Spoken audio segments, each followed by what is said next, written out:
Representative Tim Brown, House District 41, Montgomery County, Boone County, and Tippecanoe County.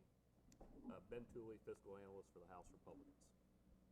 Ms. Brown, Senate District 15, welcome to my district. Chris Rivera, Fiscal Analyst for the Senate Republicans. Representative Bob Cherry, District 53, alternate for the Republicans. Matt Butler, House Republican Fiscal Analyst. Seth Hinshaw, Senate Republican Fiscal Analyst. Lisa Ackelberg, Deputy Budget Director. Randhir Jha with the Legislative Services Agency. Carrie Hamilton, State Representative, House District 87. Susan Preble, Fiscal Analyst for the Senate Democrats. Karen Talion, State Senate District 4. Eric Gonzalez, House Democrat, Fiscal Analyst. Gregory Porter, Representative, House District 96. Joe Habig, Deputy Budget Director. Zach Jackson, State Budget Director. Thank you. We're supposed to say happy birthday, Joe? Happy birthday, Joe. Just how I wanted to spend it. Officially, we can't start until 10 o'clock because of internet and everybody catching us and things like that.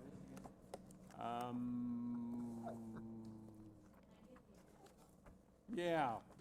Should we talk about Sue Ellsperman, President Ellsperman of Ivy Tech, for welcome to Ivy Tech.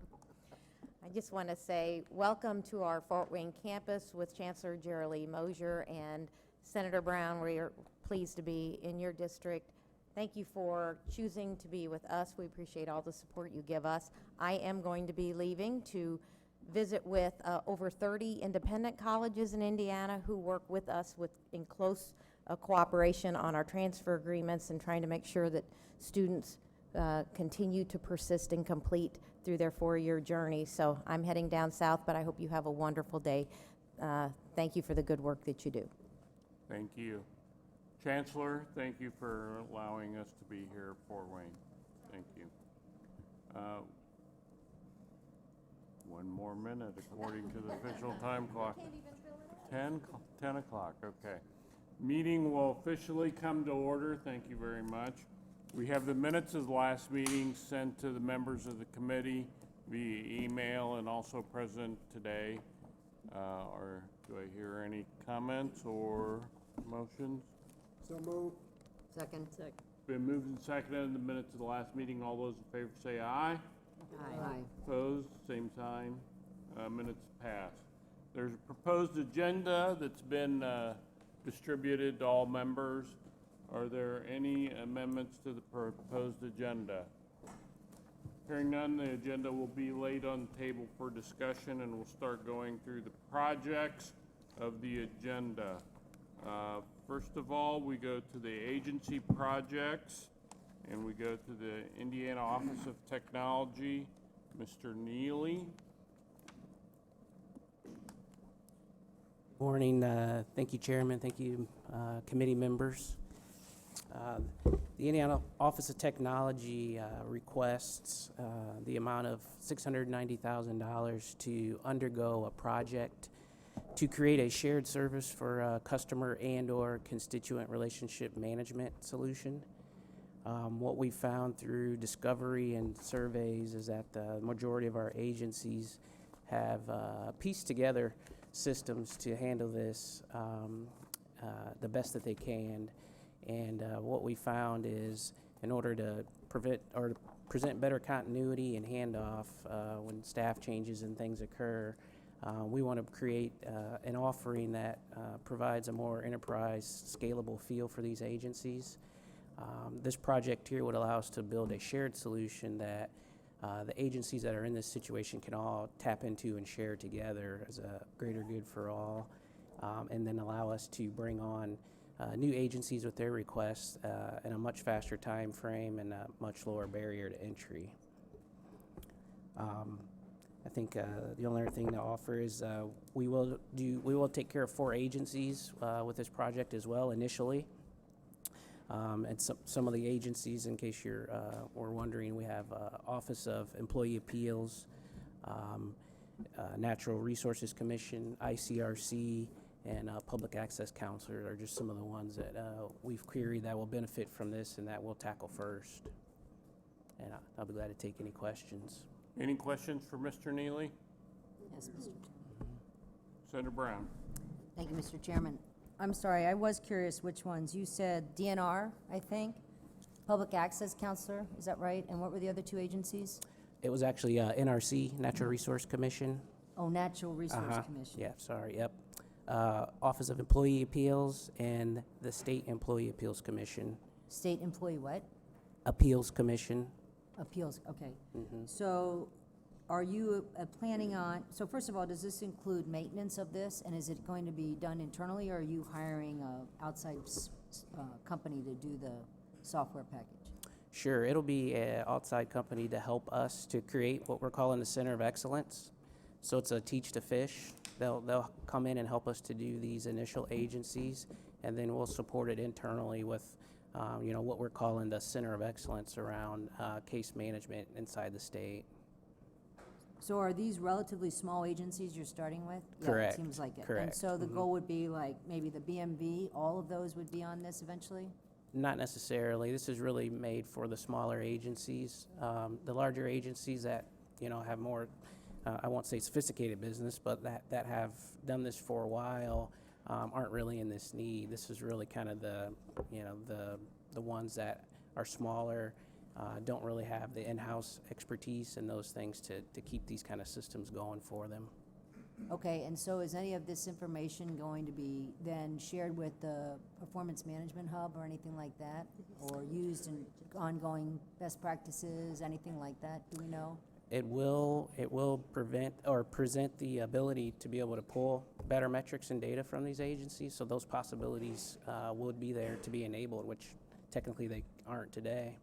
So this doesn't include maintenance for this system, does it? No. No.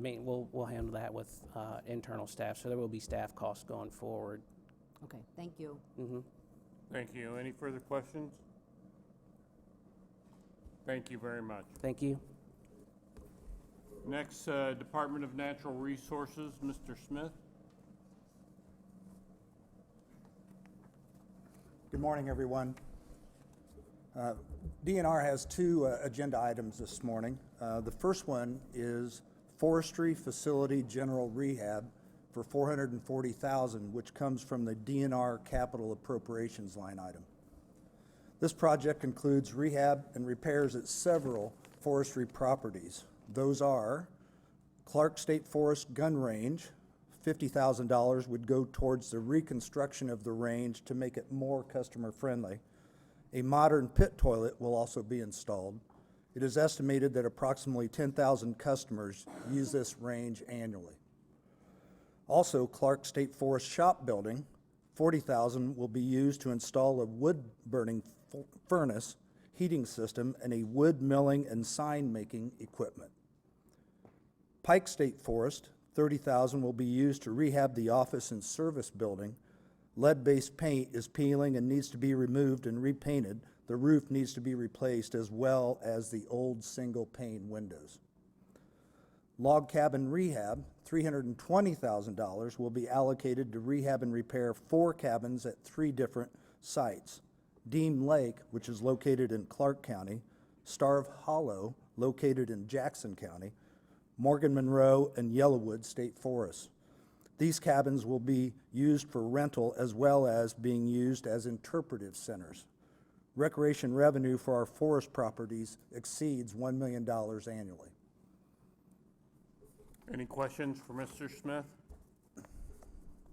Go ahead. Continue, Mike. Number 2, State Parks General Rehab, $1.5 million, again from the DNR Capital Appropriations line item.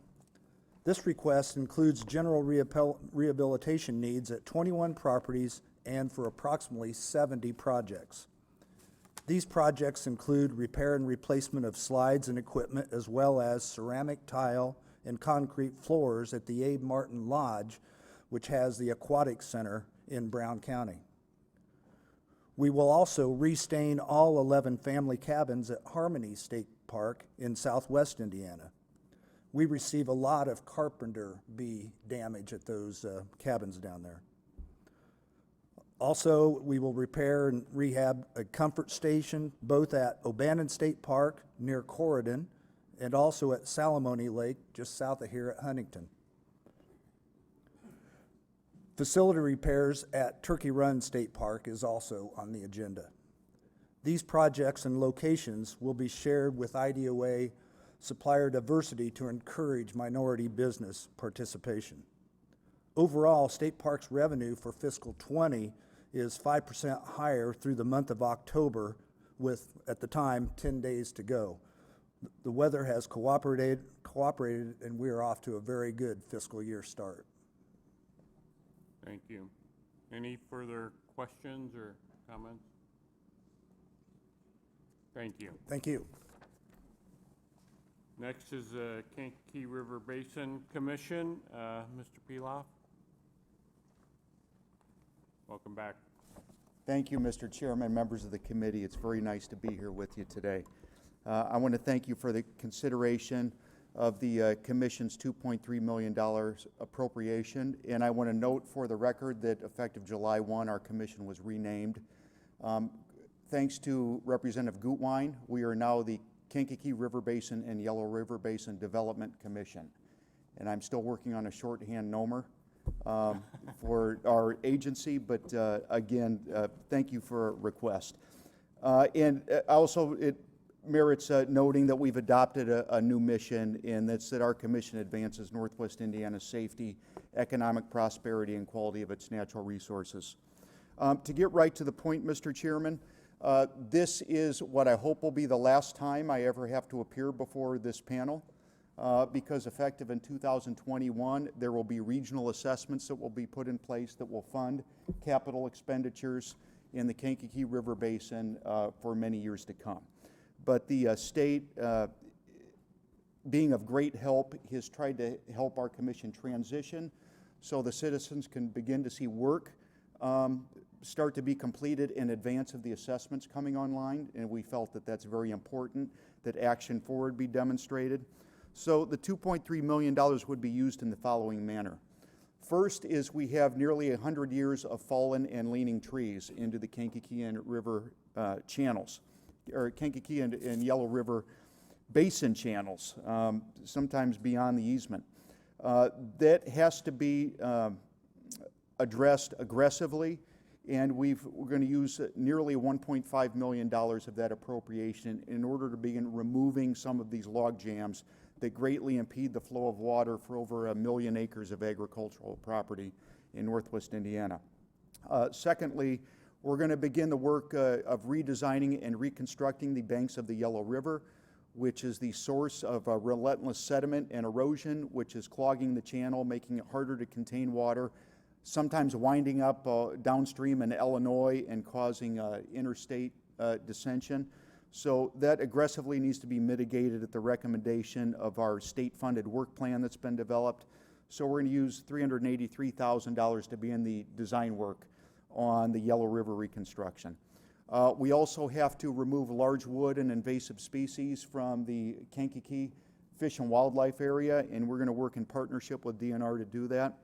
Also, we have to look for places for the water to be able to sit, because the goal here is, because we have more erosion and now more water in the system, we have to make sure that it remains in areas that are consistent with human activity. So that means sometimes acquiring property, moving the flood protection back away from the channel, and allowing the water to be in particular places, whether it be for wetland restoration and preservation, or for simple water going one place during a flood event instead of another place. We're going to set the example in doing this. We're going to take one property that our commission already owns and is farmed, and we're going to stop farming it, and we're going to allow water to be on it instead.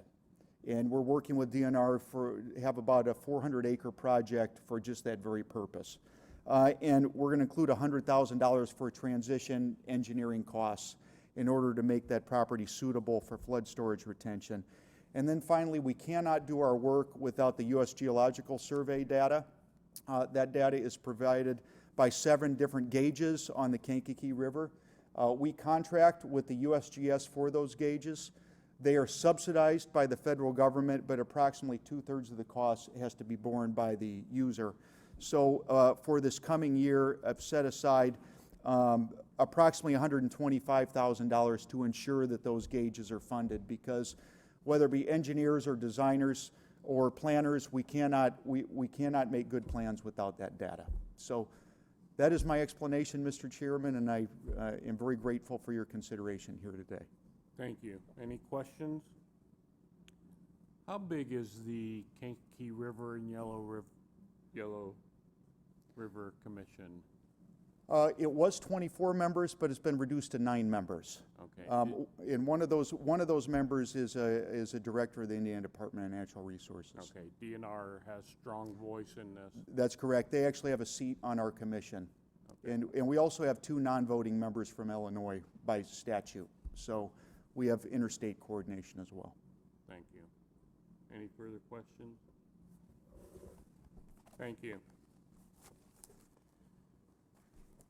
Next is Department of Corrections, Mr. Orm. Thank you, Mr. Chairman. Good morning to the members of the committee, and thank you for your time, your consideration this morning. We have 4 projects to present to you this morning. The first of which is the high voltage modernization of the Indiana State Prison in Michigan City. This committee approved a phase 1 of this project in 2017. The construction of that was complete in 2018 that led into the second phase that we're asking for today. The Indiana State Prison modernization was started in the 1950s. The electrification of the facility and its electrical grid has been modified numerous times over the years. The most simple explanation is this project takes the electrical grid of the facility, modernizes it from the 1950s, 1960s arrangement to a modern correctional electrical grid where the circuits surround the facility, and then we bring the power in from the outside. It sectionalizes it, makes everything modern. The components of the electrical grid today are grossly obsolete. There's some of the components we have the last remaining stock of anywhere in the continental United States, and we've sent those out numerous times to be rebuilt.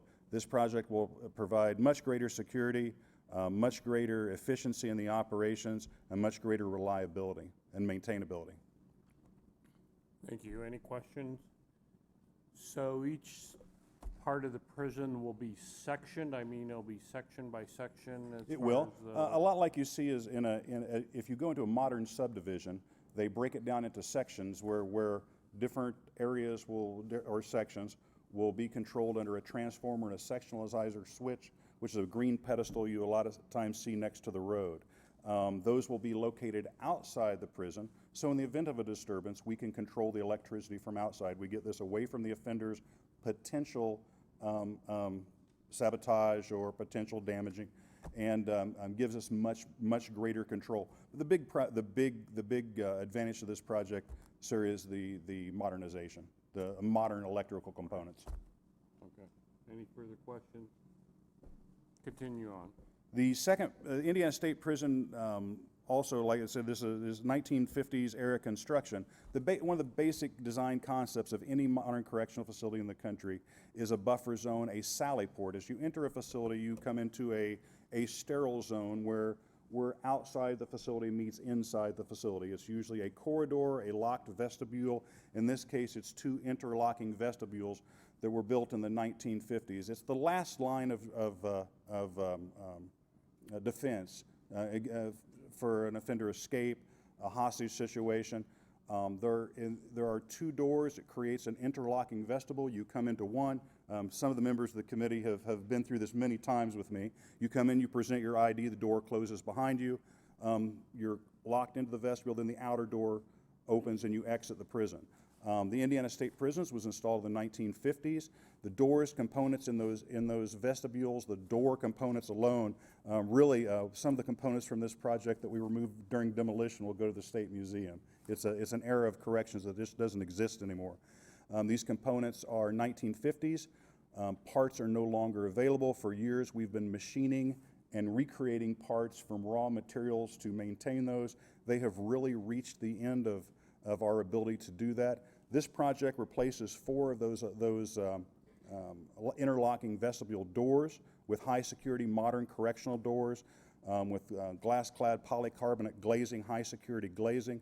It also has a side benefit of it creates an interlocking atmospheric vestibule where we will not lose as much thermal energy, as much heat as we have, or as much cooling as we have in the past. How do I quantify the savings? I don't know how I would put a dollar figure on that, but it's going to, just like in your house, it's going to keep the cool air in and the warm air in seasonally and prevent a lot of heat and cooling loss. So it will make our workspace much easier to maintain and much more secure. Any questions for Kevin? Thank you. Continue on. In 2016, I don't know how many times I've told this story to this committee or stories just like it. We had one of our infamous high wind events, our straight line wind events in Putnamville, Indiana at the Putnamville Correctional Facility. I have Warden Smith, the facility administrator, with me to answer any questions if you have about what goes on in this building, but I'll speak to you about the building from a construction and maintainability standpoint. In 2016, the roof was literally blown off this building by straight line winds. It was not a tornado. It lifted the building up. The building in question is a 1920s era, a fender constructed building, was quite maintainable up to that time. It picked, the wind got up under the roof, lifted the entire roof off, laid it back. We, as we do, as facility managers, come in, started putting an emergency capital project together to bring in front of the committee and the budget agency to put a roof on the building. The price come back on that one building at $1.6 million to put a roof on that single 130-year-old building. 100-year-old building. We decided at that point in time, and it was in the taxpayers' best interest to step back to look at the life cycle of that building, where we're at in the life cycle, what it's taking to heat it, what it's taking to cool it, what other projects are needed to bring it up to modern standards, and what we're going to get, what our return on investment is going to be for this $1.6 million roof. As we did that, we came up with all kinds of operational shortcomings. It takes the building's layout. Back in the day, this building has served from everything from the tobacco shop, when we raise tobaccos on our facilities, to bike shops where we repair bicycles for vocational programs, but it's all for vocational training. The building is a long linear building constructed on 2 floors. It is just so big and so cumbersome. It's taking so much to heat it. It has so many structural concerns that we far exceeded the amount of a new building. It would have cost far more money to repair this building and bring it into some kind of modern resemblance of an industries building than it would to construct a new one. We started down the road of getting good cost estimates on what it would take to build a new industries building. We went far above. A lot of times when we bring projects to you, we look at these buildings on a per square foot cost. There's some risk in doing that. In this particular building, we've actually already taken the design far enough that I can stand in front of you and say conclusively we can build the building for this cost. I will never have to come back and ask for more money. So we've went to a lot of lengths to prove that this is the best investment of the people's money. A $1.6 million roof plus another several million dollars to renovate an existing building or build a brand new, highly efficient building for $3.7 million. So that is our request today, is to build a new industries building at Putnamville. The new building will be 24,000 square feet.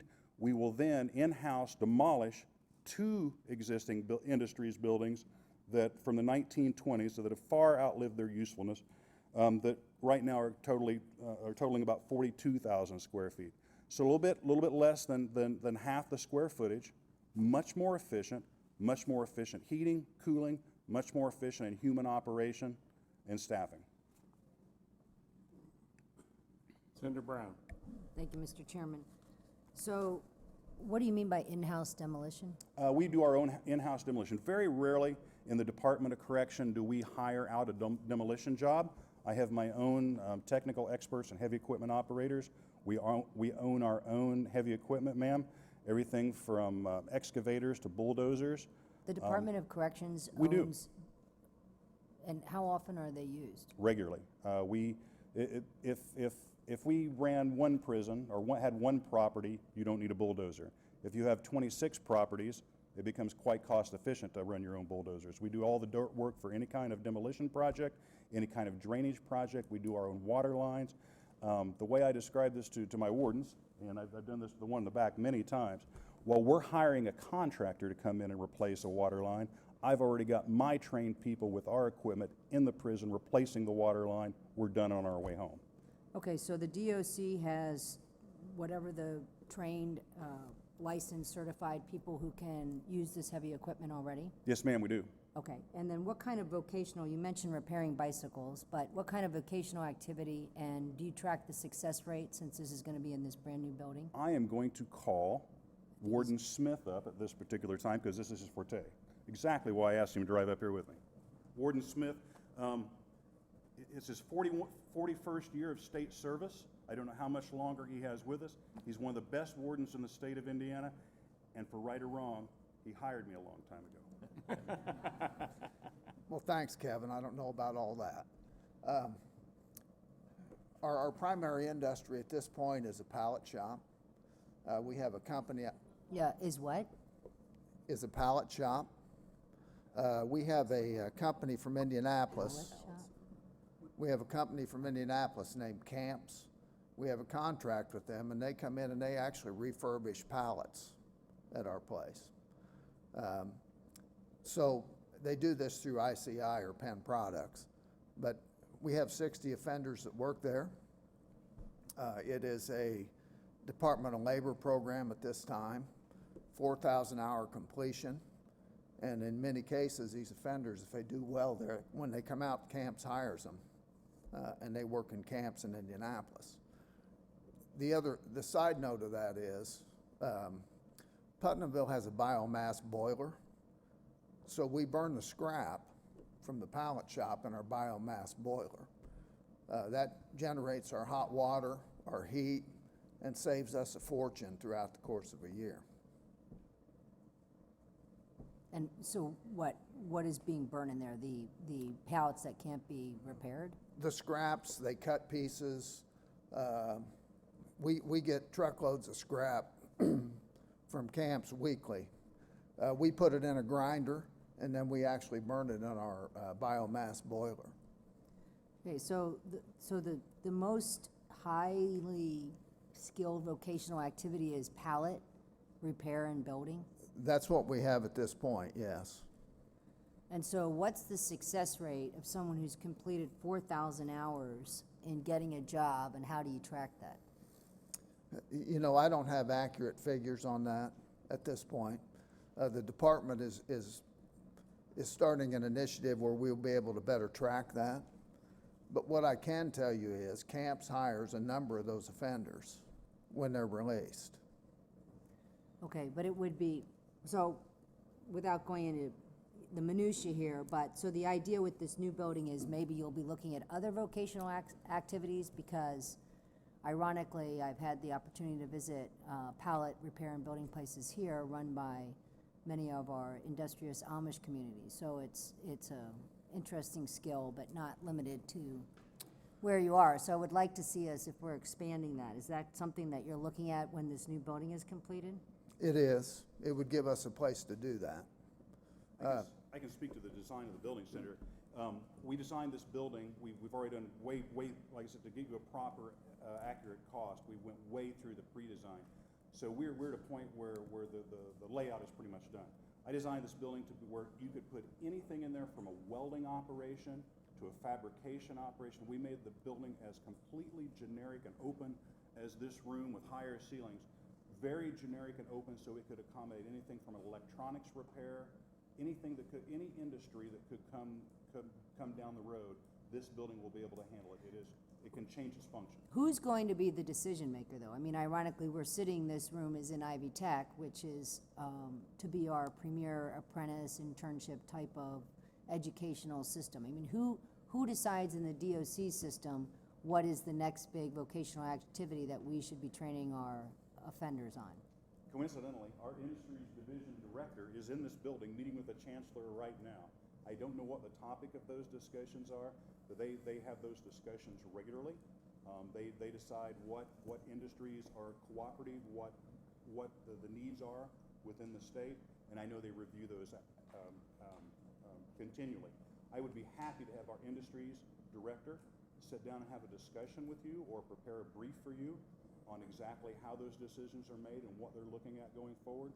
Any information that we can provide, I'd be happy to get. No, I think that would be great, because I don't expect the DOC division to be, a department to be an expert in this, but clearly, if we're gonna have these successful programs and people are gonna re-entry successfully, we need to track it. We need to make sure also that they're learning something that's actually gonna be fruitful. And I certainly would have appreciated a bicycle repair person back in the day, and pallets are used ubiquitously, but still, that might not be the only and the highest and the best trade that we can teach these individuals. So I hope we have those conversations sooner than later, since we're going to be building a new building. I would also offer that on our educational side, one of the, and although this isn't a focus of this request, one of our biggest initiatives throughout our agency right now is vocational welding.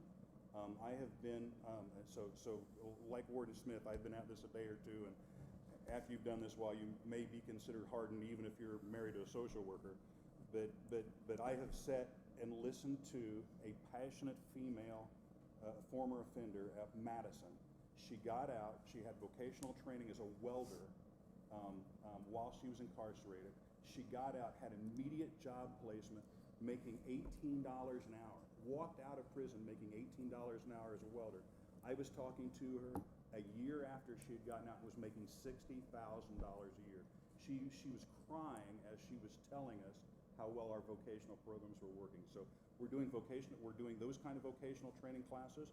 We are doing electronics. We are doing everything from sewing in our industries division to, and I'm not an industries expert. This is what I see as I tour and as I manipulate the space to accomplish or to accommodate their operations. Everything from sewing to marketing to forklift operators to boom lift operators to construction to roofers. I have a crew of roofers that work for me, offender roofers. We have jobs waiting for them when they get out. And that's a combination of industries, education, and the reentry model is now not a small part of our agency operations, but it's now everything we do is geared towards reintegrating those offenders. I would be happy to have somebody that does this for a living give you a briefing on it. Okay, and my final question, which is going to be for some of the other agencies today, do you have any, and do you work with Ivy Tech or any of the high schools and the vocational sort of programs where you have internships in any of your facilities, like with your excavators and heavy equipment drivers, things like that? I would be pleased to answer that question. So I have actually people that work for me. It is so hard. I require a lot out of the 350 some employees that I have in maintenance around the state of Indiana and physical plant. Everything from powerhouse operators, steam boiler operators, to heavy equipment operators. We go in the schools and we are working with the schools, especially in the Plainfield area. We've had a lot of success. It's hard for me to recruit the skilled people that I am needing for these positions as state employees. It's difficult for me to recruit. A lot of times it's the pay. I just can't compete on a state basis or with the economy right now. So we are trying to recruit and build, and we've been very successful both at recruiting out of the high schools and giving them internships. I've also been very successful in recruiting former offenders and who we've given internships within our own operation. And I proudly approved the hiring of a former offender at one of our facilities in southern Indiana yesterday as an electronics technician. We take them, we train them for a year or two on the job, we make arrangements when they get out, and we bring them right in. So not only are we doing that in the high schools, we're doing it, any HVAC technicians that we can find today, any of those skill sets that we can find, we're doing that with, and we're doing those right in our own operations for state employees. That's great, thank you. Any further? Representative Porter. Chairman, I have a quick question. In regards to your demolition, are those inmates or is that private or what? So we state employees. We have very talented, skilled state employees that do that kind of work. It depends on the job. We will regularly augment them with crews of offenders. So the crews of offenders learn how to not only, and this is going to, a work skill as far as they do a lot of cutting work, torch work, they learn how to maintain the equipment. We have had offenders that have worked with our program long enough that we have trained them to be heavy equipment operators. I've personally called and got 2 of them jobs, and on my recommendation when they've got out. So really, it's come around from when I started in this business, where our involvement in reintegrating these offenders was this big. Now reintegrating the offenders, they're all, I heard a demographic that 90-some% of them are going to return upon completion of their sentence. It is now the benchmark, the baseline of what we're doing in our agency is reintegrating the offenders and giving them work. I would have never thought 30 years ago that I would be offering work to offenders, former offenders. I'm proud to. I'm proud to. Thank you. One more is, so with your state employees that are wherever you are, do you go around to other state agencies or other places and demolish? The request generally comes from the budget director or one of his representatives sitting here. Today, I have a crew at a historic site not far from here removing a dock out of something. Is Mike still here? The something historic site. We're removing a dock with our crane for renovation. We're removing a dock. It will be shipped to Michigan City, refurbished, and put back in the water next spring. We do demolition projects. We've done many. Were you at Trine yesterday evening when the Trine property was first obtained by the state? We went in and demolished 3 or 4 buildings of the Trine. We've done demolition projects at LaPorte, excuse me. We've done demolition projects with the LaPorte, DNR, various other state agencies. We look at them on a case-by-case basis. Thank you. Any further questions or comments? Thank you. Continue on, Kevin. My final project is very simply, after all of these projects, my final project is very simply a roof replacement at the Indiana Reformatory, the Pendleton Correctional Facility, on a 22,000 square foot roof. The building is called the Furniture Shop. The only thing of note that will probably be of interest to any of you, if you've seen the governor's cabinet, or the governor's cabinet table, that's where it was built. That is our advanced woodworking shop. We do work there for all over state government. It's a coal tar pitch roof. It's over 30 years old. The building's leaking. I can't fix it, and it's time to replace it. Any questions? Thank you. Thank you, sir. Next, we'll go to the School of the Blind, Mr. Durst.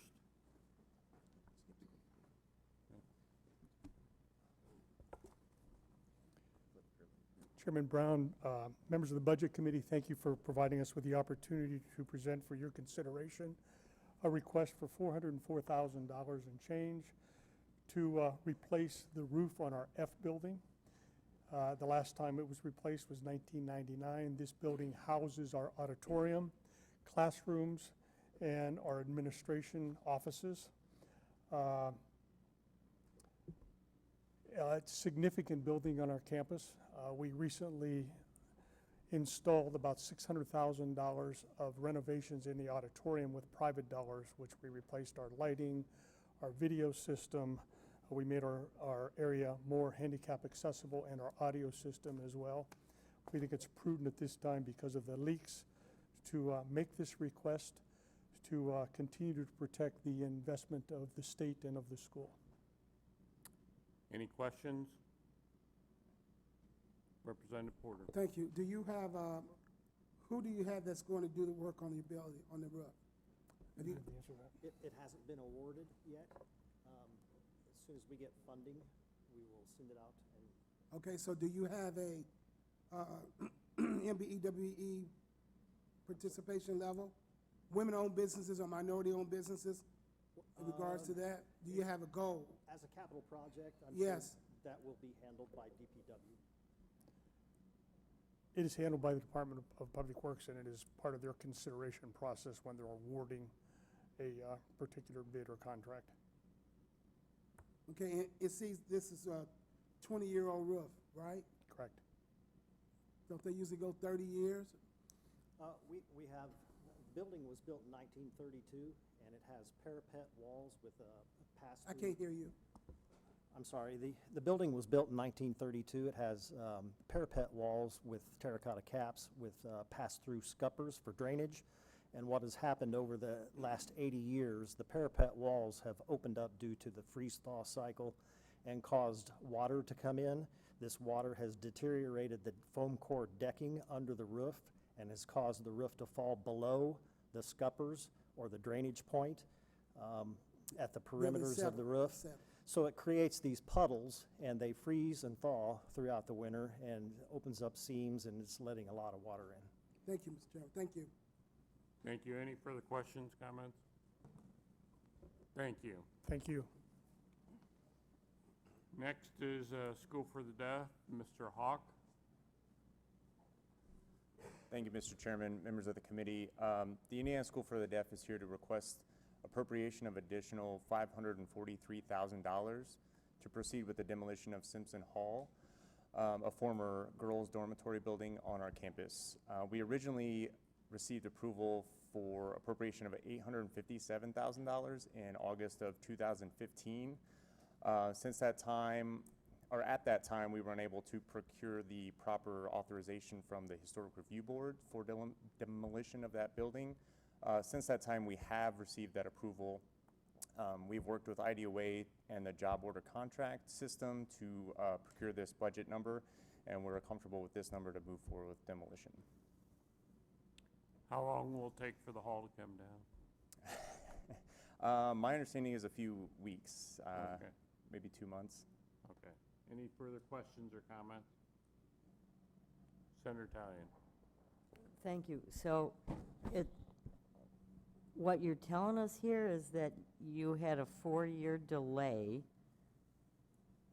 caused by bureaucracy that now has increased the cost of the project by 2/3? Basically, yeah. Who was the cause of this delay? The initial appropriation was made before my time, so this is kind of secondhand from my point of view. But there have been multiple groups that have come forward to, for lack of a better word, protest the demolition of the building. Members of the deaf community who lived in that building. Indiana Landmarks was also involved in those discussions. They made their case in front of the Historic Review Board on several occasions. And because of that, IDOA came in and did multiple RFIs to look at the possibilities of an outside vendor coming in and redeveloping that space so that the building did not have to be demolished. We did that twice to kind of appease those outside stakeholders. The results of those RFIs were not satisfactory to IDOA nor ISD, and so recently we did go back to the Historic Review Board and we did receive a certificate of approval for 2 years to take down this building.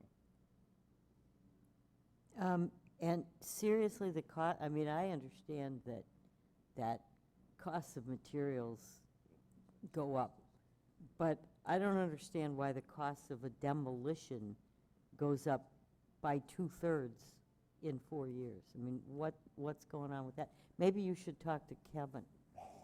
Yeah, Matt can help with that.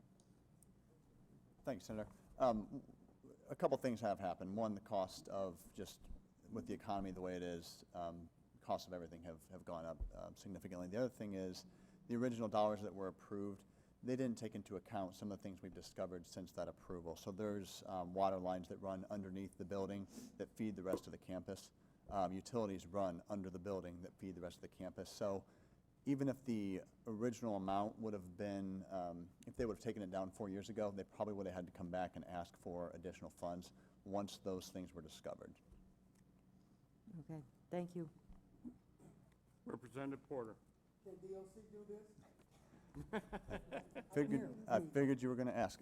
We actually had DOC come out, look at this building. We had extensive discussions with them about demolishing this. The building's got quite a bit of asbestos in it, and then also some molds. And once we start entering into that, those kind of things involved with the building, DOC kind of started wavering on it a little bit. It becomes much more involved for them. Plus, with the window of the, we can only demolish this when the school kids are gone. So we've got a very short window to work on it.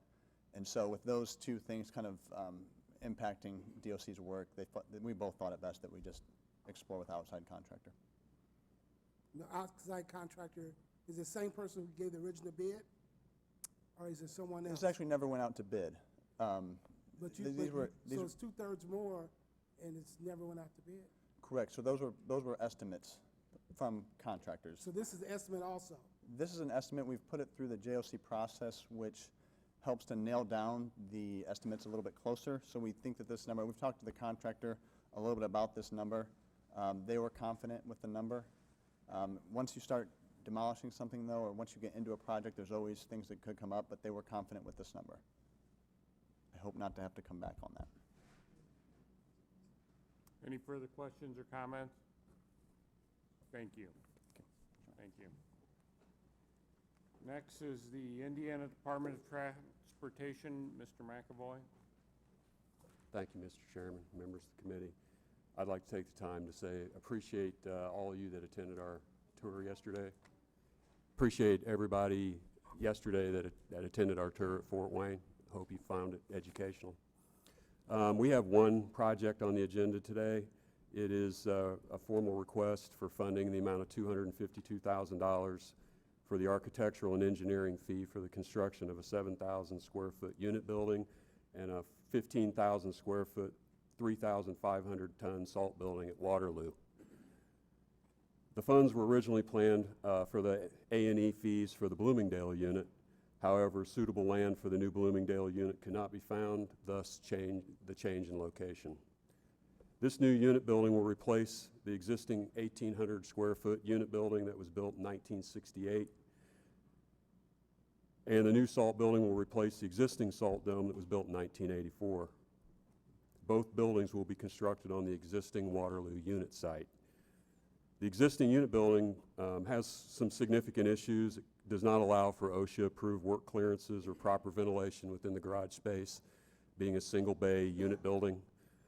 In addition, the age and condition of the structure has contributed to operational and environmental issues such as ADA accessibility, the inability to wash trucks inside under roof. Site drainage and stormwater runoff issues are pretty constant there, and the existing salt building does not allow for salt to be offloaded or loaded under roof and out of the weather. Offloading and outside in winter weather is unsafe, and it also contributes to on-site salt contamination and off-site salt contamination. Construction of the new unit building and salt building will mitigate all these concerns. Upon completion of the project, the existing unit building will be demolished and the salt dome will be retained for asphalt milling storage. Any questions? Senator Brown. Thank you, Mr. Chairman. First of all, thank you for the tour yesterday. That was very interesting, and appreciated meeting all the people over at the Fort Wayne site.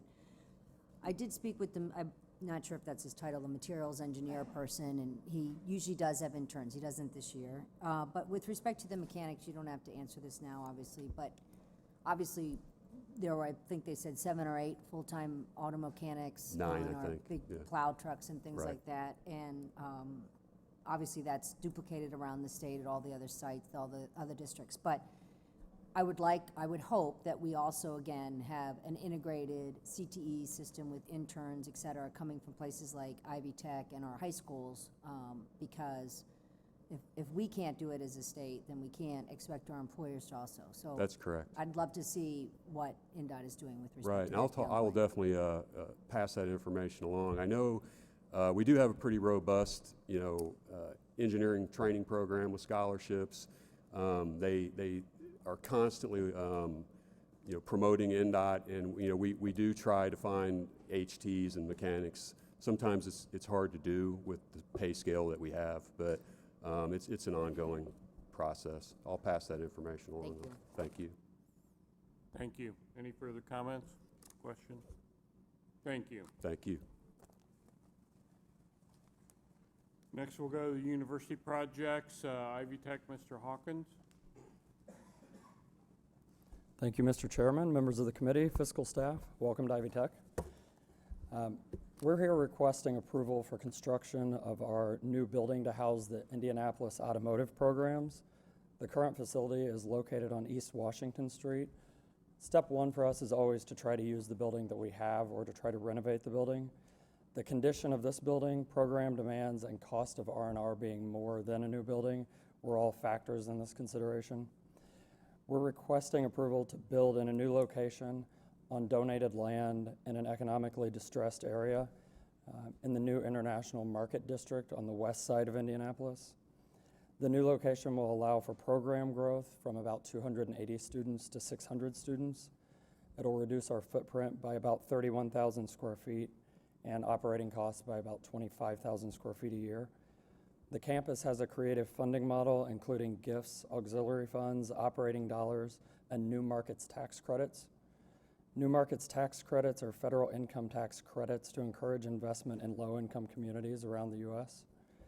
As with our Kokomo, Muncie, and Columbus projects, we'll have a 20% XBE spend goal, and we're going to take the RFP one step further and request the nature, I'm sorry. Maybe it raises up, but I can't hear very well. Okay. You want me to start over or just go from No, here? go You ahead. good now? Okay. So as with Kokomo, Muncie, and Columbus, we'll have a 20% XBE goal, and we're going to take that one step further and request the nature of the relationship between the prime and the XBE firms, just to see how those XBE firms will be built up to be able to be prime submitters. I have Corey back with me today. He oversees the finances for the Indy campus and service area. I'm happy to try to answer questions, and Corey's here as well. Senator Talion. Thank you. Can you give us a little bit more information about how these new market tax credits work? And then when you say non-fee replaced debt, what is that exactly? Well, I will do my best. So a community development entity is formed, and then the federal government awards tax credits to that entity, and it's based on census tract median income data. And then those community development entities work with partners such as Ivy Tech and investors. In our case, will likely be a bank, and a bank would invest money in the community development entity, basically purchasing the tax credits. So they could take 39% a tax credit on the total investment in the project. So in this example, it would be the $14 million, and they take those credits over a 7-year period. And as part of the financing in this particular project, there's a gap, if you will, of about $2 million that we could take a loan out with our foundation. Through the foundation would likely be another bank partner. So we would have numerous banks involved in the project. It's a lot more complicated than that, but generally that's how money flows into the CDE and then out into the project. And then after 7 years, it's effectively the deal is effectively unraveled, and Ivy Tech would have its project. The bank would have received its tax credits. And so this non-fee replaced debt is a bond that you're taking out with a different bank based on the fact that you're getting tax credits from the first bank? Is that? It's essentially Ivy Tech Community College taking a loan from the Ivy Tech Foundation, and the foundation taking a loan from a bank. There are that would be the one option. We could also use an operating reserve to cover that if we didn't want to go that avenue, but that's the current plan. When you say you've got an Ivy Tech Foundation? Yes. Is that a private, like a C? It's a 501c3. 3 or 9? That is established to support the college. So Okay. donors would give money to the foundation. They support scholarships. And that's where your gift funds go Yes. through? Yes. So the gift funds that are the 4.8 million? Those are with the Ivy Tech Foundation now. Those are also, how much money do you have in the Ivy Tech Foundation? I believe their net position is just under $100 million, but most of that, 99.1%, is restricted. So when donors give the dollars, they say, I want it to go for this scholarship. So those are not dollars available for us to use for anything. All right, and then just one more question. We heard this morning Sue Ellspermann say that Ivy Tech enrollment has been flat for a couple of years. Yes. And I noticed that what you have in the narrative here, you're expecting increased student enrollment in this center? Yes, in these particular programs. Right now, it's a landlocked program, and there are about 280 students. It's not growing. We believe with this new facility, it will attract more students and hopefully have an enrollment of about 600. And enrollment being flat at Ivy Tech is a real accomplishment at this point, because since 2011, enrollment has been declining rapidly. Exactly. So flattening out is good, but our strategic plan has increased enrollment in it. Okay, thank you. Senator Brown.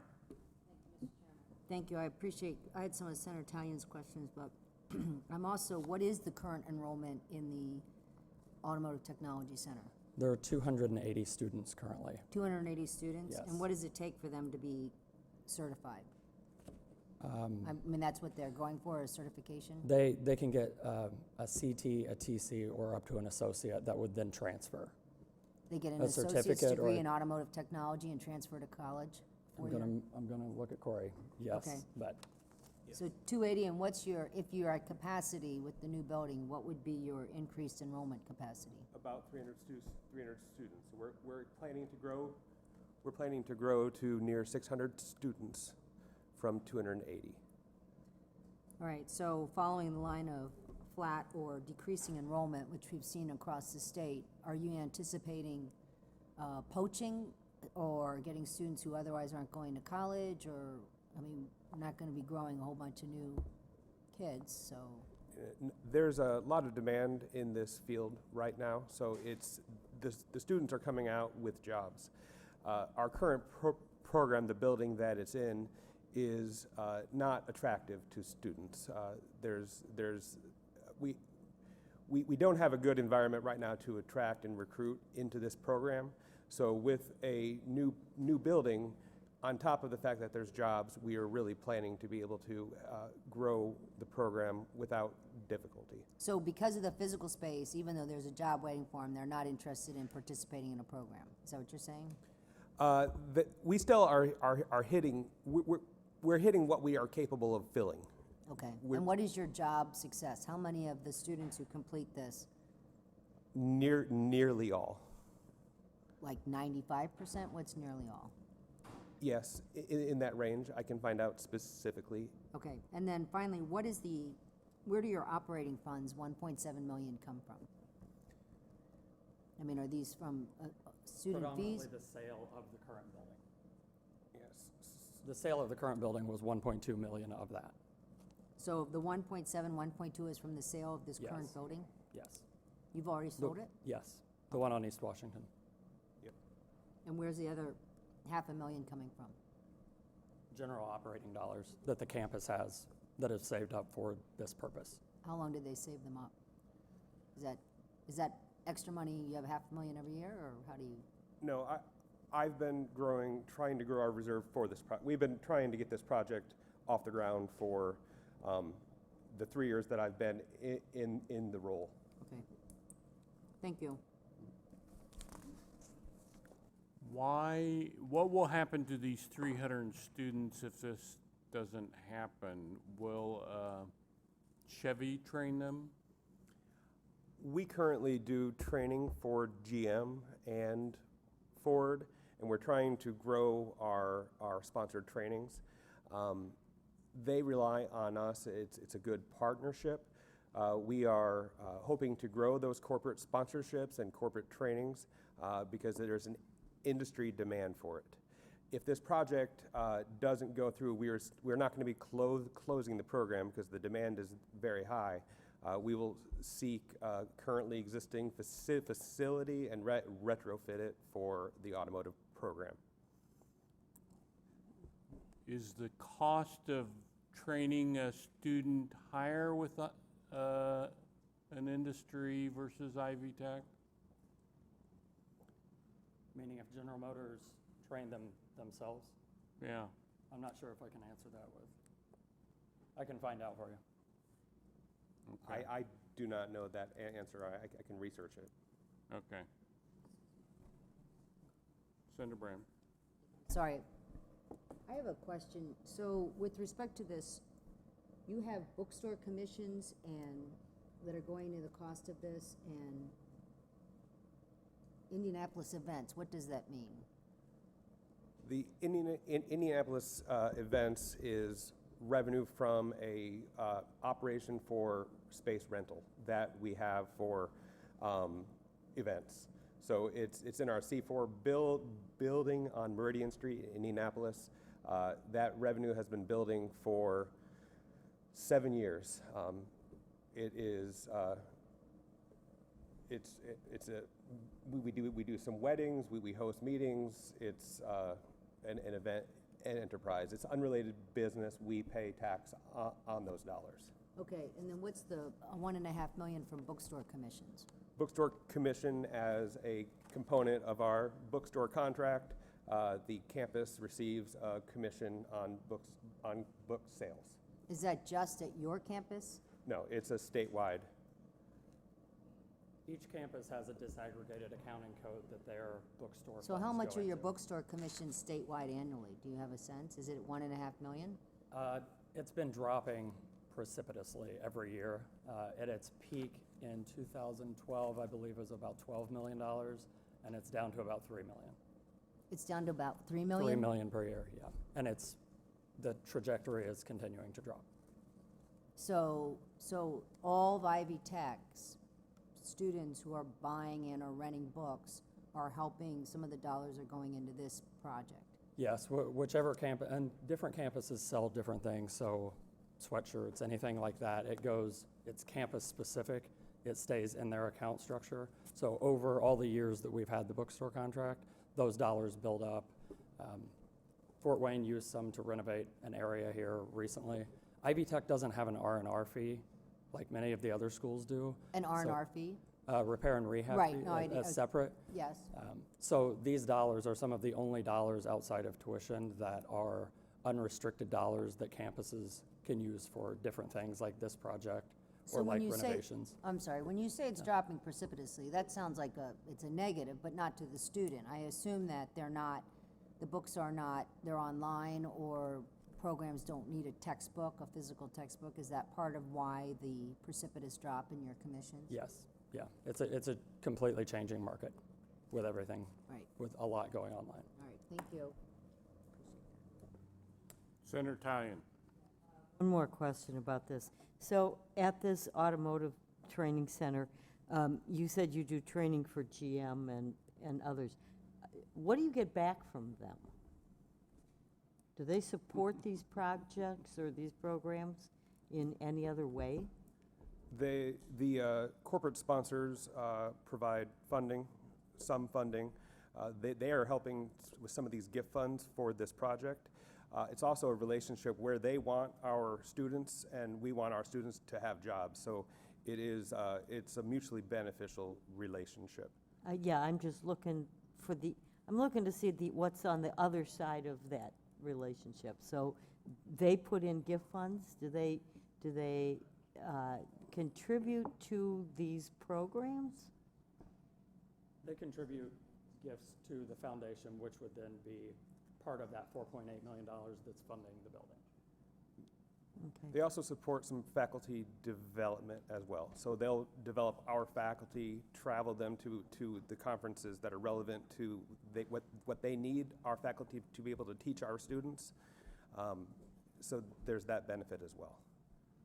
Thank you. Representative Porter. One quick question. So to help flush this out even more, are there any dollars from GM or whomever are restricted dollars to go toward this program? Is there a percentage, or out of the gift funds, are there some restricted dollars going to the gift funds for this program? From the corporate sponsors Yes. specifically? Yes, that is part of the gift funds that. How much, do you know? I don't know offhand. The last ask is, once this is fully approved, we'll be seeking those last dollars from the corporate sponsors.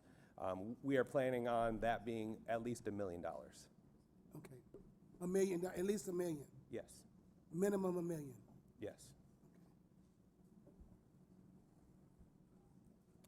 Any further questions, comments? Thank you. Proceed. Thank you. Our next project, we're requesting approval to proceed with construction of a new 10,000 square foot. Requesting approval to proceed with construction of the new 10,000 square foot facility to train current and future workers in advanced manufacturing on our Elkhart campus. The cost of this project is $3.8 million. $1.4 million is from Elkhart County TIF dollars. $1 million is from a Lilly grant that was made to Notre Dame where Ivy Tech was named. $1 million is from the sale of the lung building, and $390,000 is in Perkins funding for equipment. Happy to answer any questions on this project, and I have Andy Williams with me from the Northwest Ivy Tech regions. Any questions, comments? Senator Talion. Yeah, can you explain how the TIF fund Elkhart money is working? So and Andy, you can help me here if I'm saying anything incorrectly. There's an $8 million TIF fund that Elkhart County has, and they've allocated and voted to put these dollars towards this project. All right, so Elkhart County's got the TIF, and they're making a gift to Ivy Tech. Yes. Okay, and then you've got $1 million grant from Lilly, and who else did you say? $390,000 Perkins dollars that will pay for the equipment in the building. Perkins dollars. Yes. How does that work? Perkins grants flow through DWD to the institutions. It's an allocation model, and those can be used for equipment and certain things, personnel for up to 3 years. So is that like the CTE money, or career tech money? I don't know that I would classify it exactly as that, but it's a federal pass-through from DWD. Okay. Further questions? Senator Brown. So you're, to follow up with Senator Talion's, the TIF money, is this facility in the TIF, physically located within the TIF? Yes. Yes. And so the advanced manufacturing is, thank you, is it going to be geared towards a particular industry? The programs are advanced automation, electrical engineering, engineering tech, industrial tech, and manufacturing, advanced manufacturing. So very wide, not specific to the industry in Elkhart County, RV industry, anything like that? I think it's specific to Elkhart County in that there were 50,000 manufacturing jobs in 2012, and now there are nearly 70,000.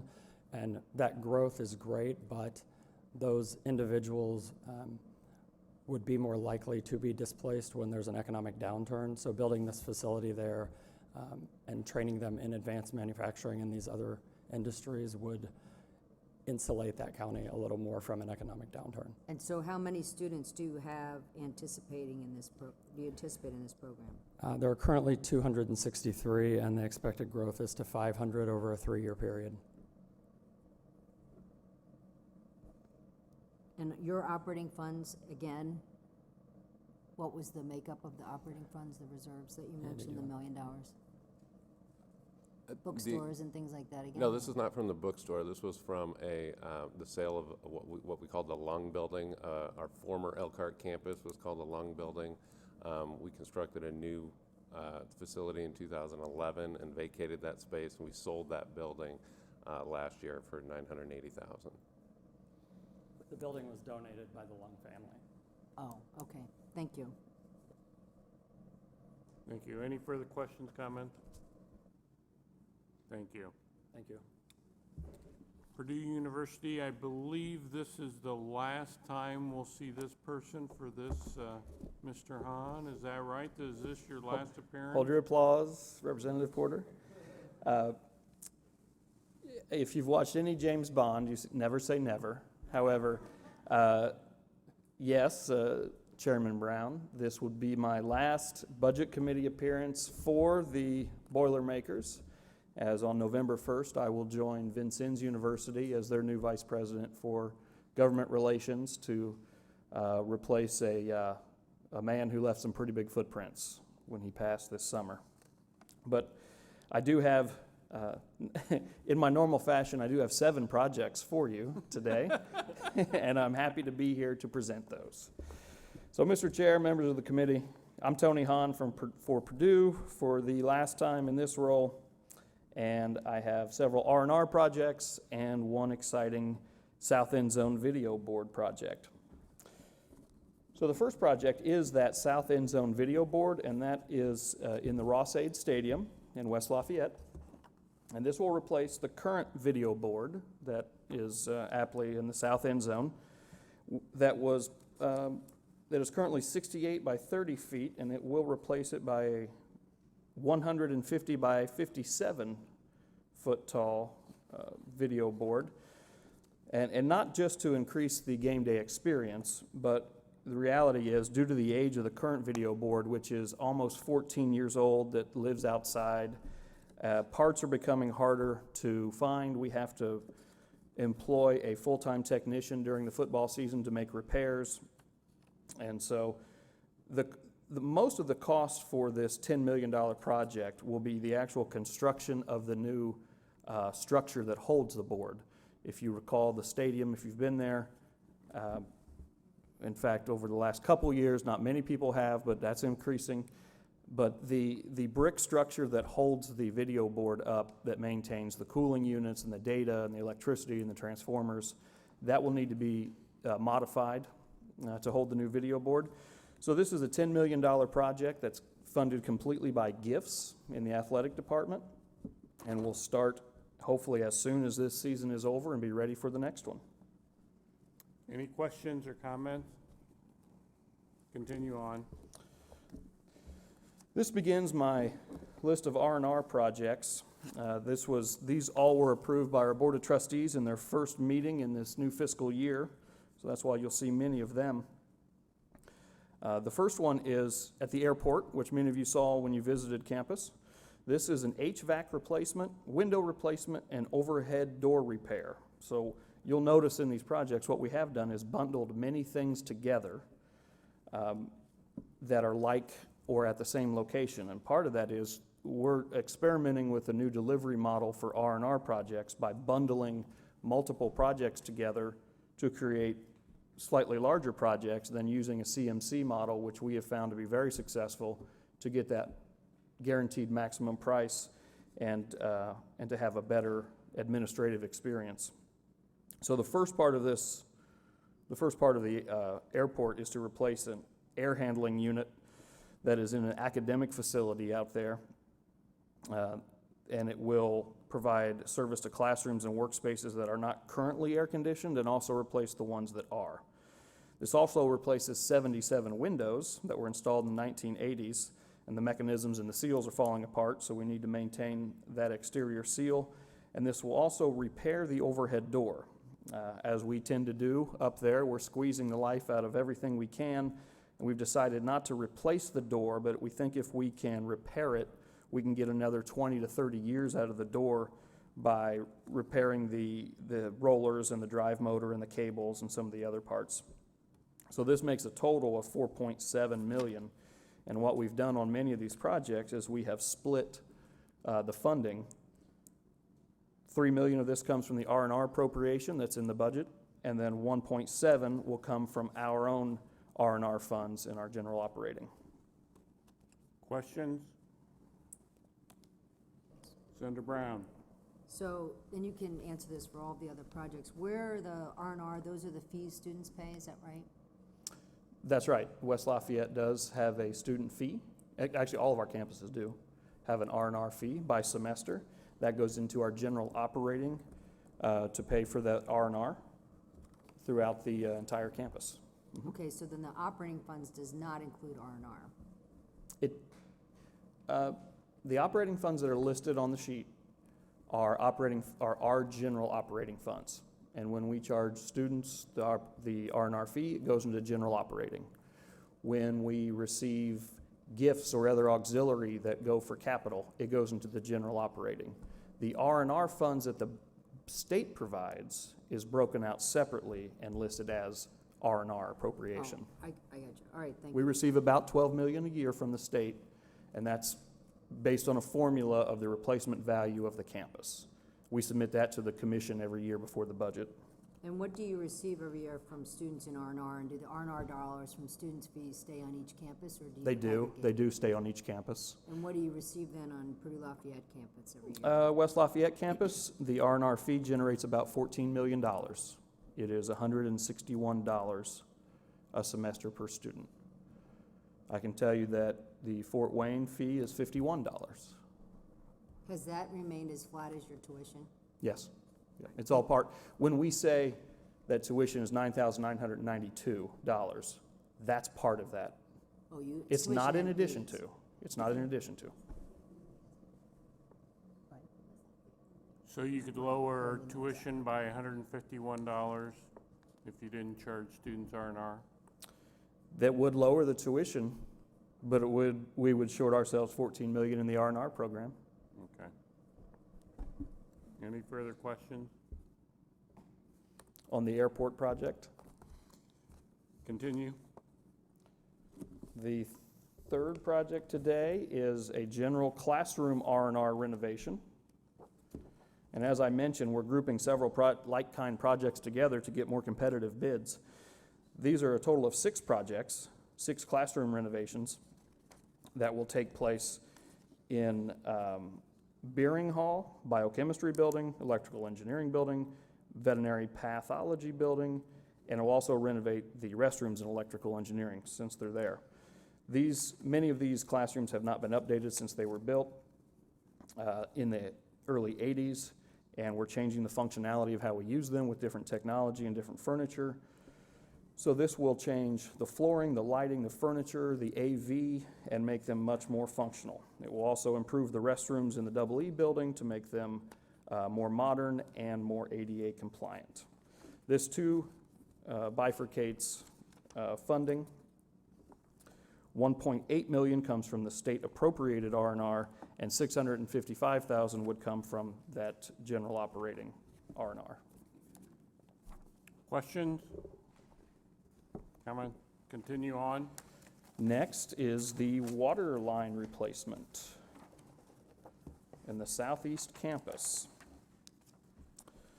This will replace a 40-some-year-old cast iron water pipe that is right where we're going to build that veterinary teaching hospital that needs to be not only replaced because of constant leaks and cast iron failure, but also needs to be moved for the veterinarian teaching hospital.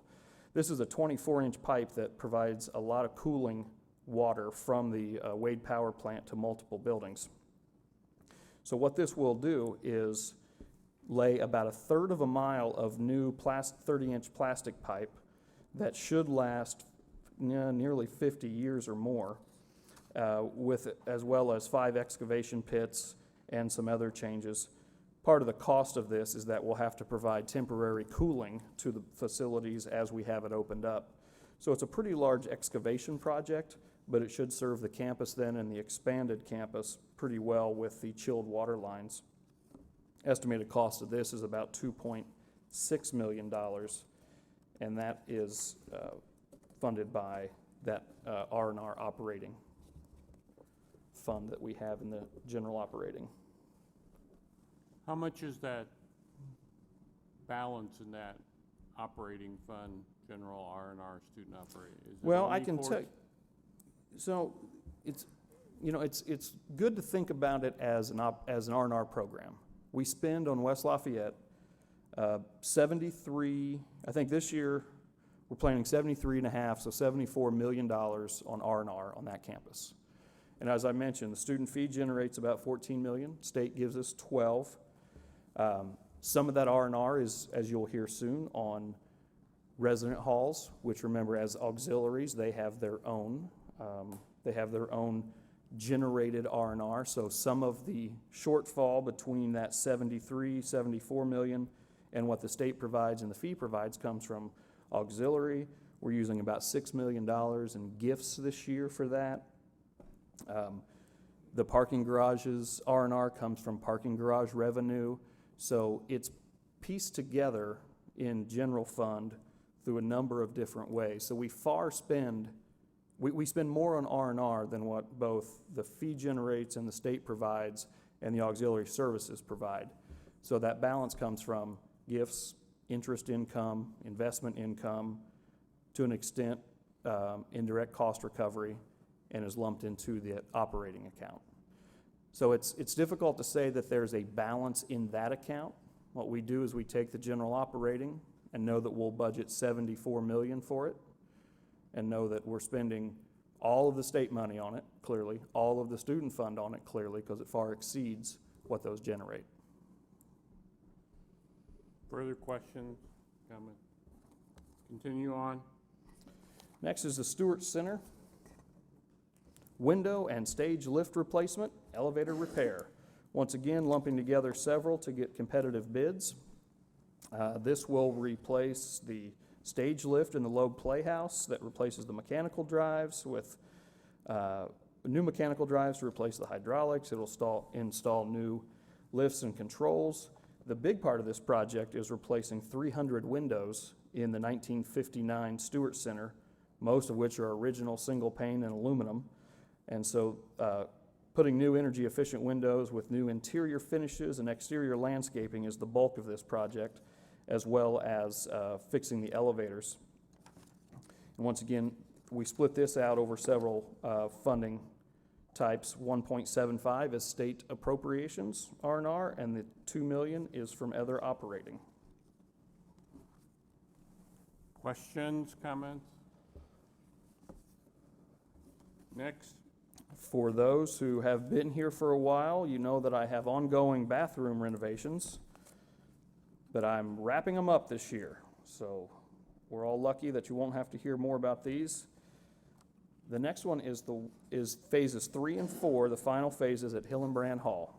If you'll recall, back in 2014, we received complaints of sewer gas smell in the rooms, and we, upon investigation, realized that the vent pipes in the horizontal stacks had cracked and failed, and as we looked further, there was significant deterioration of the vent piping and sanitary lines. A little earlier than we expected. This was built in 1993, but we have been working our way through the towers, replacing the plumbing in the sewer infrastructure and demolishing part of the bathrooms to access those. Our fix has worked in the other wings, so we know that full replacement was the right choice. This is a $5 million project, as were the other phases, and it's funded by the Housing and Dining Auxiliary Funds, which are funds generated by the fees the students pay when they live in the resident halls, which has also remained flat as long as tuition has. Thank you. Any further questions, comments? Chairman Brown. Senator Brown. Question.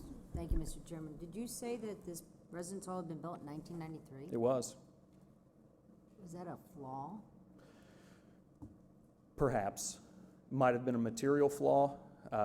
We found certain areas were more deteriorated than others. We've looked back and the engineers spec'd the appropriate pipes. They used the appropriate pipes. We don't know why they deteriorated quicker. Obviously, we've investigated the statute of repose and that's passed, but we found that a majority of them did need replaced. Thank you. Thank you. So did you go through number 9, the university residence? Yes. I did Hillenbrand. Now I have the university residence H Hall bathroom. Okay, go ahead. And that is phase 9, the final phase of our H Hall renovations. As you recall, we've been working our way through this over 9 years, and we'll take one of the towers of our H Halls and completely renovate all 8 floors of the bathrooms at one time and open up the shaft where they all are to renovate them. This will take place in Shreve Hall, which was built in 1968, and these are original bathrooms. That may have been where Representative Cherry lived when he was there, and it looks exactly the same. The plumbing infrastructure is definitely at the end of its useful life, requires replacement, and we have improved the electrical, the plumbing, and the exhaust to serve the residents better. This is our final phase. We've learned a lot from doing the other 8. Again, this is funded by the fees that they pay for living in the resident halls. Does IU charge student R&R fees? Don't want to speak for my colleagues, but I believe so. I think several of the large campus universities do. We're very transparent about ours on our Bursar site. You know, to arrive at that 9992 number, that is our tuition, annual tuition. You have a general instruction fee, you have an R&R fee, you have a technology fee, and some other things, and that's what adds up to the number we call tuition and fees. Is student assistant and student aid also include that R&R fee? Ask that question again. I want to make sure I understand Is it. student aid and student assistant include that R&R fee? So that if they receive assistance, that fee is paid? Yes. Yes. Every fee yes, they all pay the fee to be there because it's a required fee. And if you look at how that's defined in the tuition setting statute that the commission gives, that has non-binding authority to recommend, it's fees that all students must pay. And so while we have some programmatic fees that are different for aviation, fees that all students must pay on campus would include that technology fee, R&R fee, general instruction. Okay. Any further questions or comments? Representative Cherry. Yes, I'd like to acknowledge this is your last public meeting to represent Purdue University and wish you the best. Well, thank you, Representative Cherry. You're not rid of me. I just won't come as often. Or have as many projects. I hope not. Thank you very much. Thank you all very much. It's been a pleasure. Next, we'll go to the review items. Mr. Tracy Brown. Miss Tracy Brown. Sorry. That's okay. Good morning, Mr. Chairman, members of the committee. I appreciate the opportunity to be here today. I am Tracy Brown, CFO for the Department of Education. Along with me, I have two subject matter experts. Julie Sutton is the director of the school nutrition programs, and Christina Herzog, who's hiding in the back row, is the assistant director for school nutrition. We're here today to request your approval in accordance with Section 82 of 1001 because this program exceeds the $100 million threshold referenced in that section. So we're hopeful that you'll approve this for us. Our estimate this year is approximately $400 million, and included in that overall amount are 5 different programs. It's the National School Lunch Program, the School Breakfast Program, the Food Distribution Program, the Child and Adult Care Food Program, and the Summer Food Service Program. And I'm assuming most of you are familiar with the breakfast and lunch school program, so I won't go into a lot of detail about that. Touch briefly on the other 3 components. The Food Distribution Program represents about 20% of the food served in the National School Lunch Program. USDA foods are foods purchased by the United States Department of Agriculture, and then they're donated to the states for use by participants in that program. And I think the donation, the amount is about roughly $42 million a year is our benefit. The Child and Adult Care Food Program provides nutritious meals for children in the child care setting and for adults who receive care through a non-residential adult daycare center. And then finally, the Summer Food Service Program was created because there was an awareness that children who participate in the national breakfast and school lunch programs, when school's out of a session, they don't receive that nutrition anymore. And that's essential for their development. So that's why that Summer Food Service Program was created. The $400 million is only an estimate at this point because this is a reimbursement program. Unlike Title I and Special Ed, the 2 programs you've already approved, where we're given by the federal government an amount for a year. This is a reimbursement, so we won't know until the end of the program year how many meals are served and therefore the federal revenue that comes into the state. but we estimate it's about 400 million. The participating organizations are public and private schools, charter schools, child and adult daycare facilities, and residential programs for children. The rates at which we reimburse these meals are established by the federal government. We have no role in that. They give those amounts to us and they're updated annually. The income guidelines to participate are also established by the federal government. For the reduced rate eligibility, it's 185% of the federal poverty rate. And for the free eligibility, it's 130% of the federal poverty rate. There is a state match required for this. This year, it's just under $5 million. It's about $4.96 million. Those funds are distributed in October every year to schools for use on any program expenses throughout the program year. And then finally, the last piece I want to touch on that I think you may want to know about is the administrative cost. The administrative set aside for this program year is about $6 million. That covers 30 staff at the Department of Ed. We actually have 34 staff in the program, but 4 of those staff members are paid by our state agency appropriation. That's another component to the state match. So only 30 are paid from the $6 million we'll get from the feds. Of course, their office expenses, the overhead associated with those positions. We also have CMP Web, which is a pretty sophisticated database that provides a lot of the data we need for this program, not the least of which are meals provided. The participants in the program enter meals served, and that drives our reimbursement rate to them. So of that $6 million, we use that to update and maintain that very sophisticated database. There's also, as you can imagine, a lot of training tied to this. It's I'm giving you a very high-level overview. This is a pretty complex federal program, so participants have to understand the federal regulations, federal guidelines. That involves a lot of training on our part. That also comes from the $6 million. And then finally, the feds require lots of monitoring, as you can imagine, to ensure compliance with their guidelines. And so that $6 million will cover those costs. And I think I'll stop there and kind of open it up to questions you might have. Questions or comments? Senator Brown? Thank you, Mr. Chairman. How do you determine, or how does the school determine, I believe some schools are all free and reduced lunch, or they used to be able to do that. They designate their school. So they don't individually, so there's breakfast brought in for the entire school, lunch is brought in for the entire school. Does that still happen? That's called CEP, and I'll let Julie give you a little detail about that, how that. If their free and reduced is high enough, they can qualify for CEP. If their free and reduced is high enough, so what does it have to be? It has to be 40. At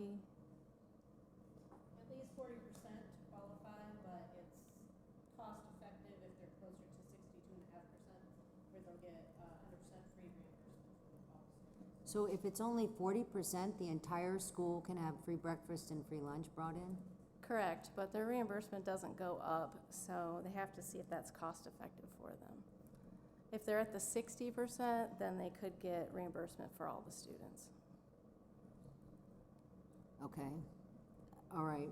And so then with respect to actually tracking the students who are eligible within those, having visited some schools, when you talk about, let me go back, when you talk about meals served, it's if 100 students are in a building, 100 meals go in for breakfast, 100 meals go in for lunch. Do you track that, or do you track who actually eats the meals? Both.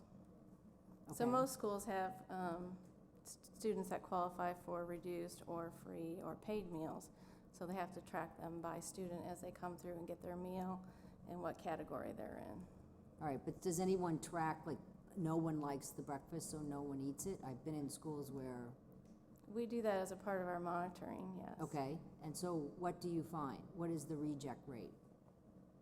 Well, we don't track the reject rate for the state, but if we notice a lot of food going in the trash, we would make suggestions for that. Because that's what I've seen when I visited schools. That's kind of disconcerting, considering, I mean, $5 million might not be a lot, but there is a match to that. I can't remember my other question. Senator Tyan, I think. I don't know. Senator Tyan? Thank you. The food distribution program, is this, it's poverty related, correct? It's food that goes to the schools as part of the school lunch program. Oh, so this is not a separate, the food distribution part is not a separate program, it's all part of the school You lunch? have to be on the school lunch program in order to get the food from the food distribution Wait, so program. this is separate food? You get free and you get lunch, breakfast, and then extra food to take home? No. What? What is this program? It's food that comes from USDA that the schools would get for almost no cost, and they use that to prepare the meals, so it lowers their cost to prepare the meals. Oh, I get it. Okay, thank you.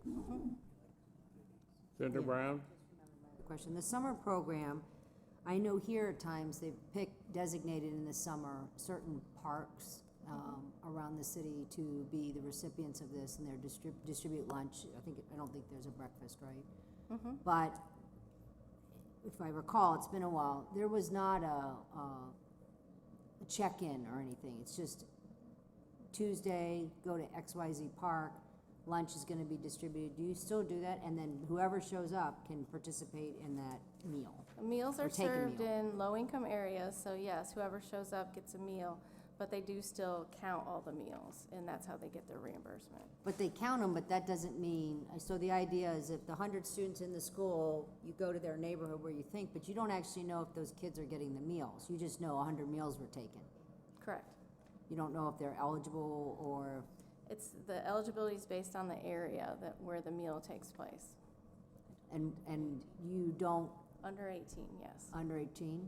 And you don't have any requirements to check who's actually getting the meals? No, that's not part of how the program's set up with USDA. Thank you. It just has to be in a low-income area. Thank you. Further questions, comments? Thank you very much. Did you have? Huh? Okay. No, thank you very much. Thank you. Next is the Indiana Finance Authority, Mr. Swire. Thank you, Mr. Chairman, members of the community and staff. I'm Andy Stewart, General Counsel, Indiana Finance Authority. I'm here for a review item for a conduit issuance to Community Health Network, an amount not to exceed $575 million to refund 4 series of bonds from 2012 and 2016.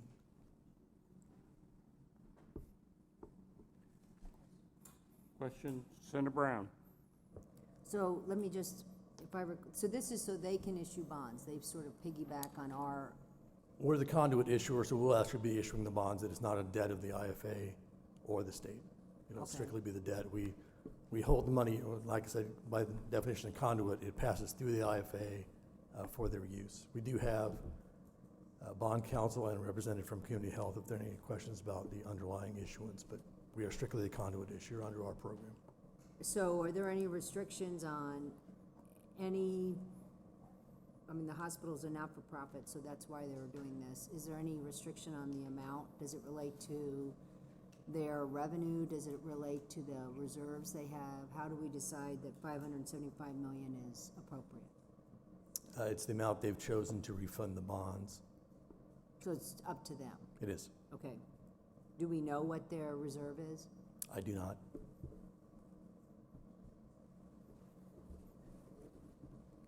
It's Holly Millar, the Senior Vice President of Finance for Community Health. And I apologize in advance because I've got a bit of a cold this morning. But the purpose of the refunding of the bonds, there is no new money issuance in this. It is solely to de-risk our balance sheet, to continue to take variable rate debt and put it into fixed rate debt to make the balance sheet more de-risked. And it's also to achieve interest savings with what the market has done over the last several months. And so there's no new money issuance in this. So what was the debt for? The original debt goes back to Series 2000, Series 2009, 2005, Howard 2005, and it's a myriad of projects, but all those projects were concentrated at our East Hospital, which is on Ritter Avenue, our Heart Hospital, which is on Shadeland Avenue, our North Hospital, which is on Clara Vista, our South Hospital, which is on County Line Road, and also our Howard Hospital, which is on La Fountain Road up in Kokomo. Construction projects? Correct. And then what do you anticipate the interest savings to be by this? The reason I laugh a little bit is because approximately 3 weeks ago, that interest savings would have been net from all the bond refundings of about $4 million. However, with recent events, both political, economical, currently the savings has gone negative, and so we are waiting to see when that market regains again. And so in the next, hopefully, 3 to 6 weeks, we can be back on track with doing the refunding of this project, or refunding of the bonds. So you may not do it. Correct. If the market isn't right, it wouldn't be economically feasible, and it wouldn't achieve the purpose of why we're refunding the bonds. And what is the anticipated payoff time for these bonds? Right now, as we're looking at the structure, it could potentially be extending it out at the maximum of the year 2060. 2060. Thank you. Thank you very much. And again, these are private bonds that go through the IFA, and that's why we're reviewing it. Again, these are private bonds. That's correct. Yeah. Okay. Thank you. With that, is there a motion to remove anything from the agenda? Can I have a,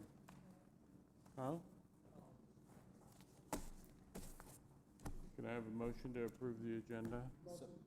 Agenda? Second. It's been moved and seconded to approve the agenda. All those in favor say aye. Aye. Opposed, same sign. The agenda is approved.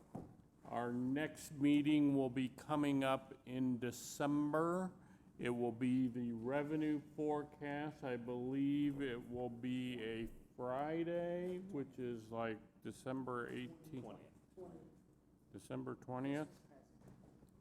December 20th. So put that on your calendar. We will not have one in December. We'll be having Organization Day in November and all those wonderful things. Any further discussion or questions for the chair? We're adjourned.